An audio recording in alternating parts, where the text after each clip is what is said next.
Para mahasiswa yang saya cintai, saya membaca beberapa laporan penelitian atau draft skripsi dari mahasiswa dan juga beberapa proposal dari file-file yang dikirim ke saya. Nah, dalam proses membaca tersebut saya merasa cukup terganggu meskipun kelihatannya halnya kecil. Tetapi kalau hal kecil itu bisa diatasi, maka akan mempermudah proses saya membaca. Tetapi juga nanti akan mempermudah kalian semua dalam menulis proposal maupun laporan penelitian alias skripsi. Nah, saya tunjukkan kesulitannya apa.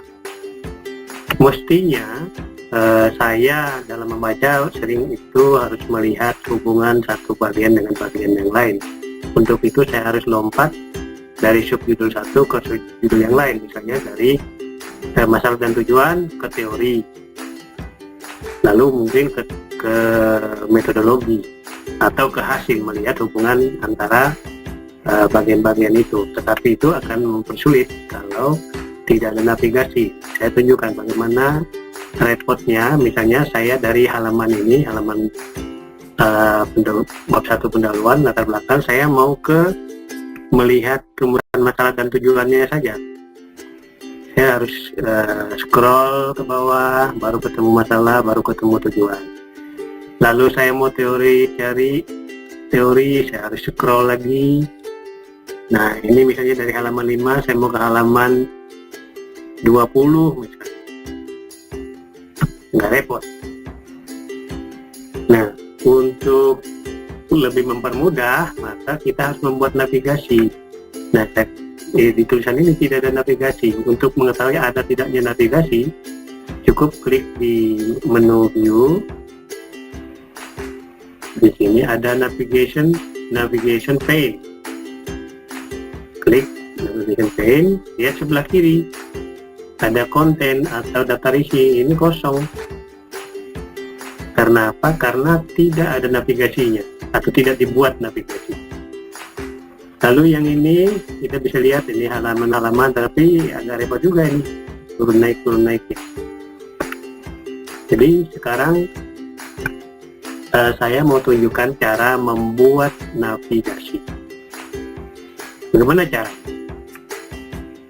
Saya kembali lagi tadi ke halaman atas ya. Halaman atas bab 1 pendahuluan. Bab 1 pendahuluan. Saya pilih klik home. Lalu kita lihat di sini ada format-format ya, normal, heading 1, heading 2, heading 3. Kalau dilanjutkan ada heading 4 dan seterusnya, macam-macam ini. Ada header juga, ada footer dan macam-macam. Nah, yang akan saya tunjukkan adalah bagaimana cara membuat navigasi. Caranya begini. Saya aktifkan bab 1 supaya dia muncul sebelah kiri di daftar navigasi. Bab 1 ini saya pilih heading 1 karena heading 1 ini nomor 1 ya. Atau yang muncul pertama. Jadi saya aktifkan ini, lalu saya klik heading 1. Nah, kelihatan muncul sebelah kiri di daftar isi. Lalu yang terjadi ini berubah formatnya, tapi tidak apa-apa, ini bisa diperbaiki secara manual. Untuk memunculkan latar belakang di dalam navigasi, saya aktifkan satu-satu, lalu saya klik heading 2 karena heading 2 itu di bawah heading 1. Heading 2 muncul di bawah bab 1 pendahuluan.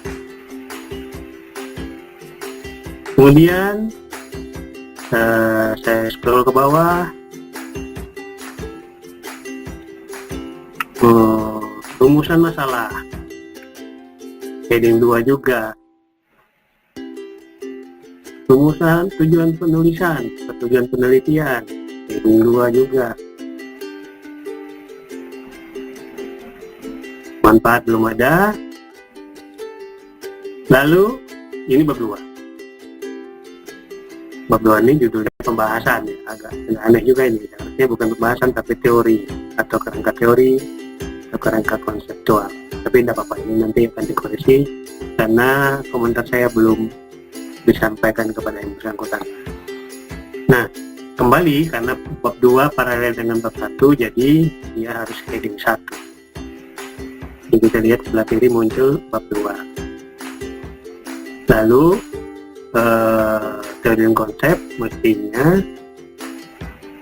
paralel dengan 1-1 di bab 1. Jadi di sini sampai muncul heading 2. Nah, kenapa dia tidak muncul? Baru muncul.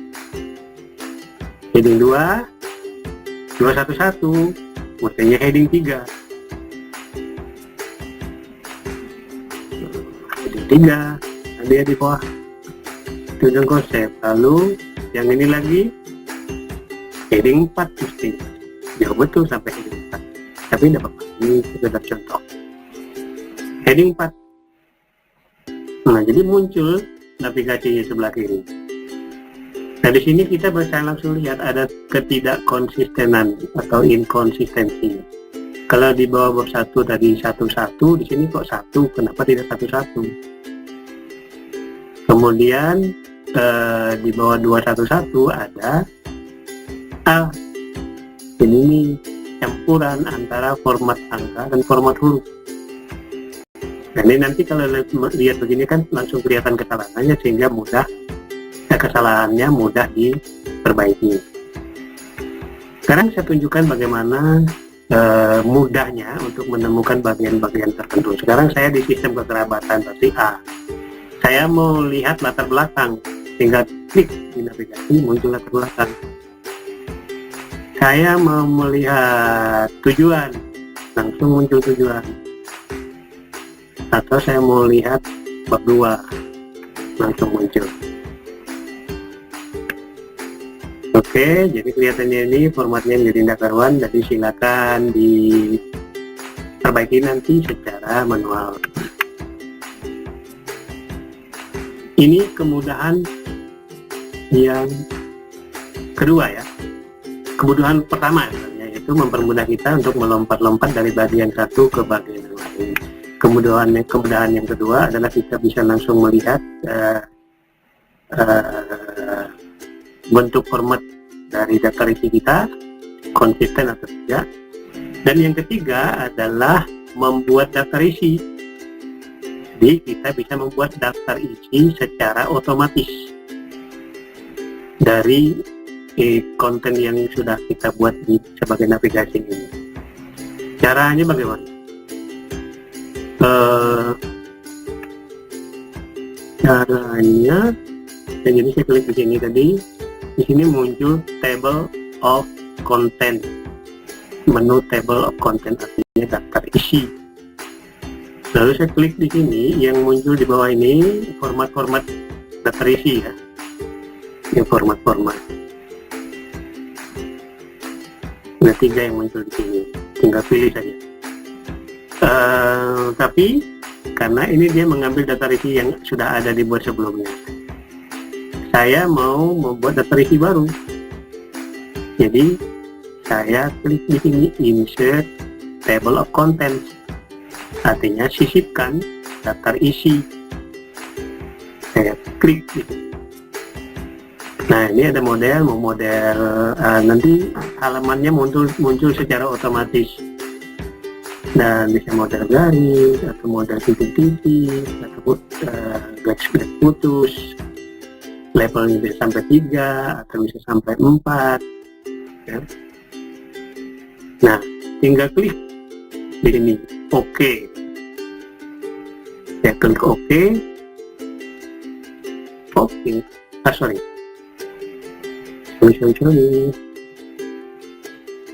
Harusnya saya lupa tempatkan daftar isinya, jadi undo.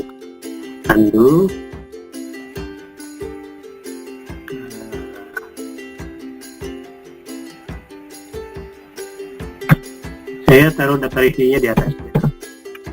Daftar isinya saya taruh di sini. Sudah saya kursornya ke sini, saya ulangi. Table of content, insert table of content. Ini tadi kan ada 1, 2, 3, 4, jadi saya bikin levelnya sampai 4. Heading 1, heading 2, heading 3, heading 4. Klik OK. Nah, langsung muncul daftar isi. Langsung muncul daftar isi otomatis, ya. Halamannya pun otomatis. Jadi dengan demikian proses menulis Anda akan menjadi lebih mudah, dan bagi saya yang membaca tulisan kalian juga akan menjadi lebih mudah.